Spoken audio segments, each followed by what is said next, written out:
聽讀書傾唔到係啦。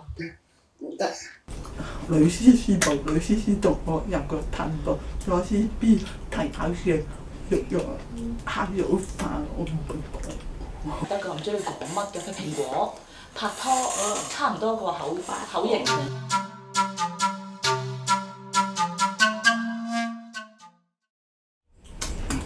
咁去到3、4、5年班啦。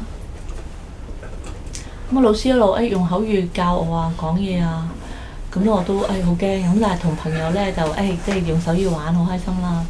咁又俾人鬧咁啊，俾人發現咗又唔準講嘢啦。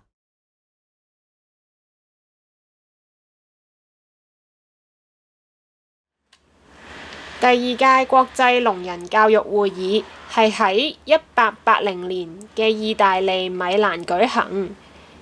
呢個會議由邊個主導呢？就係由健聽人主導。當時164個出席嘅代表入面呢，只有一個呢係聾人。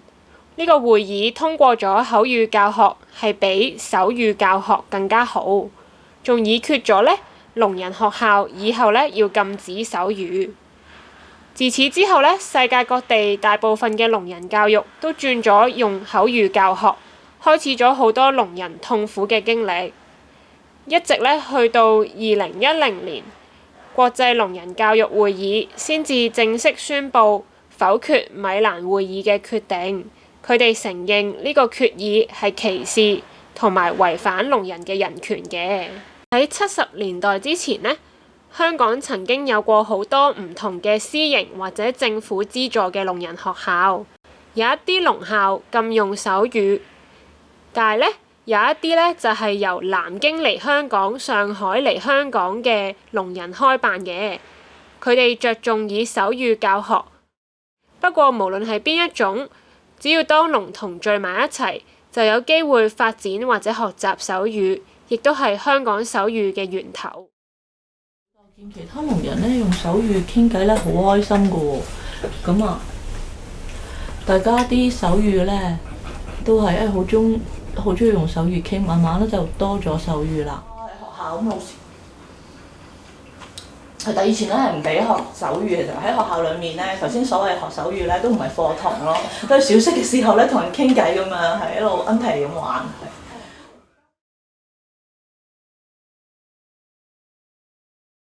隨住1960-70年代政府推行6年免費強迫教育同埋融合教育，變咗呢聾童呢就要去到健聽學校去就讀啦，用助聽器啦、剩餘聽力啦，逼佢哋去做言語治療學發音啦。聾校呢收生唔夠就大大減少，聾人呢互相接觸學手語嘅機會呢亦都少咗好多。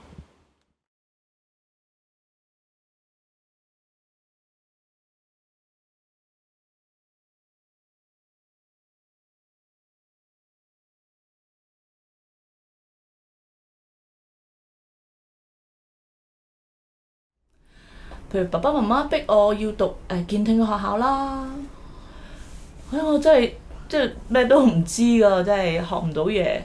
譬如啲同學又會笑我啦，話嗱你寫字又唔識，講嘢又唔識咁，我都好無奈。我記得譬如去到6年級嘅時候咧，老師都有心介紹我去譬如中學嘅時候去一啲弱聽啊聾校，但阿媽又話唔好喎。阿媽話冇啊，邊有啲咁嘅學校啊？咁我就算啦，唔去諗啦。咁咧喺健聽學校，咁我讀夜校咁啦，中二。咁我讀咗上學期啦，下學期冇讀啦。點解咧？因為咧老師一路同我譬如講書啊各樣啊，咁我其實壓力好大啊，啲英文唔識啊，咁又冇朋友喎，又冇人幫我。咁我就諗啦，覺得我將來其實都係冇前途喎，即係學唔到嘢，算啦，我放棄啦，不如早啲出嚟做嘢啦。我係阿紅啊，家姐教你手語，係啦，係即係你嘅二家姐。我細嗰時咧就係好聰明嘅，好容易學到手語嘅。咁但係我係五歲。係因為家姐要入咗學校，佢9歲讀書嚇，佢9歲開始學手語，然後先俾到你去有手語。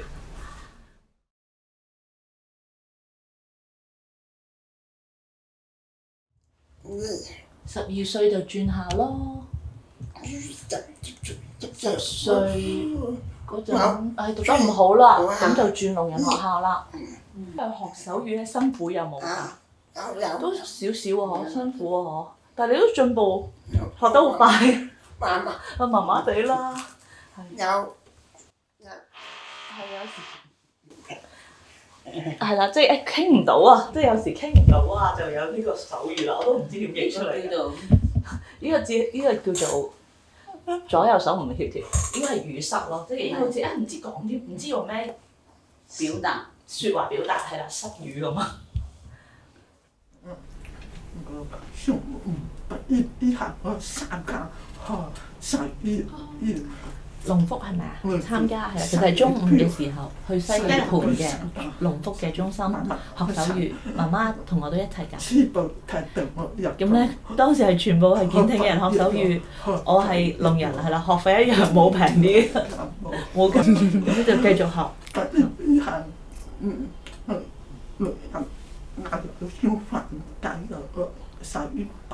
係我手語好慢啦，好難消化啦。見到其他聾人手語好快啦，睇到眼花繚亂。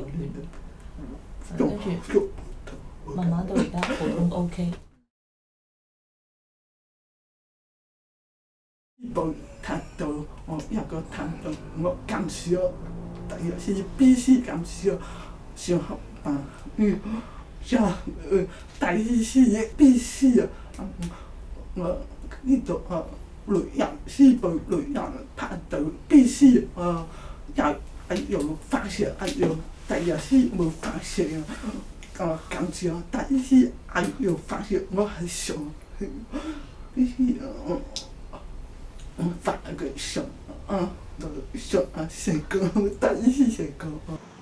之前我太太發燒有3次，太太耳水唔平衡有3次，好困難，好多障礙。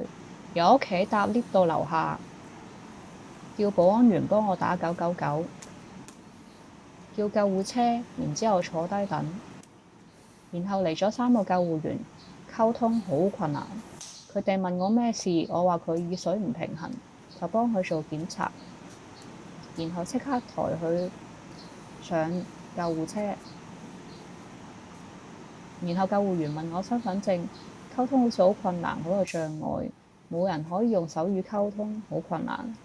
太太都好辛苦，打999救護車送到沙田威爾斯醫院急症室，見醫生檢查，只係可以攞紙筆溝通，好困難。醫生問情況點啊？根本冇辦法用手語表達，而且紙筆溝通都好難，書寫又唔得，白白咁喺度等，嘥時間，好困難。健聽人睇醫生嘅時候，可以同醫生有問有答，醫生可以溝通講清楚，但係我哋聾人就冇，好多障礙，或者打電話叫爸爸媽媽嚟，但係都瞓咗覺，我主動揾都冇用。第二，我嘗試揾聾人福利協會，但係半夜夜晚冇人可以嚟幫我。第三，我向醫院問可唔可以有手語傳譯，對方話手語服務要至少1個星期前預約，又係好困難。醫生就叫我哋等等，話好忙。如果我太太咁樣死咗，咁點算呢？我非常之咁擔心。過咗1晚，到第二日朝頭早，最後太太冇事，我先安心。第二次一樣，送到去急症室，醫生幫太太檢查，嗰陣時已經係半夜1、2、3點，完全冇辦法揾到翻譯嚟幫手，只係可以返屋企等，非常之擔心，成晚都好擔心。到咗第二日，太太出院，打電話俾我，我就去接佢返嚟，我先可以放心。但係接佢做手續都係要溝通，醫生嚟吩咐出院食藥等等唔同嘅嘢，一樣冇翻譯，好缺乏，又係障礙同困難。我人需要我擔心缺乏女人有啲我缺乏我喺吧女人氣人女女人的一個被女人嚇成一團好。